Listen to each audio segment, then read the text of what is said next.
Welcome to episode 2 of Scary Stories. Shadows in the Dark, your daily dose of fear, where every night brings a new tale to chill your spine.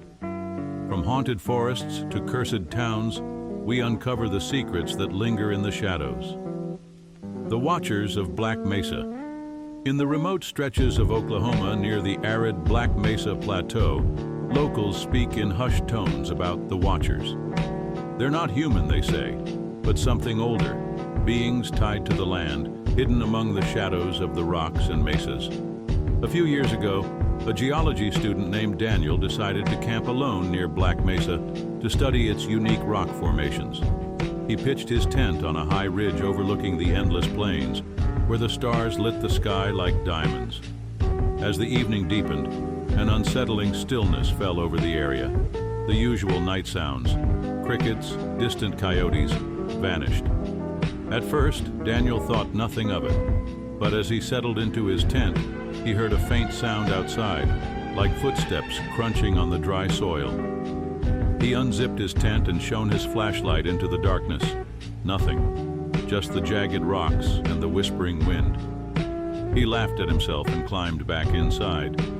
But then he heard it again, this time closer. And then, voices. Low, guttural whispers that seemed to come from all around him. Grabbing his flashlight and phone, Daniel stepped out into the cold night. The moon cast long shadows on the rugged terrain, making everything feel distorted. He scanned the area and froze. Standing on a nearby ridge was a figure. No, several figures. They were tall and gaunt, their outlines barely human. Their faces were blank, smooth like polished stone, and their bodies seemed to shimmer as if they were part of the air itself. Daniel's heart raced as the figures slowly raised their arms, pointing toward him. The whispers grew louder, filling his head like a chorus of voices speaking an ancient, indecipherable language. His flashlight flickered and his phone screen glitched, the battery draining to 0 in seconds. Panicking, he ran. The rough terrain tore at his boots, and the whispers seemed to follow, growing louder with every step. He glanced back and saw the figures moving effortlessly, gliding over the rocks like shadows brought to life. Daniel stumbled into his truck, fumbling for the keys.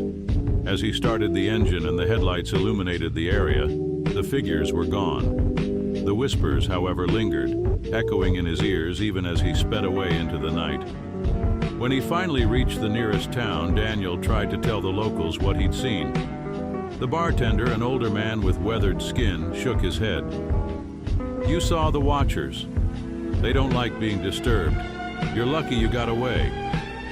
Daniel never returned to Black Mesa, but sometimes, late at night, he still hears the whispers, and he swears that when he closes his eyes, he can feel them watching.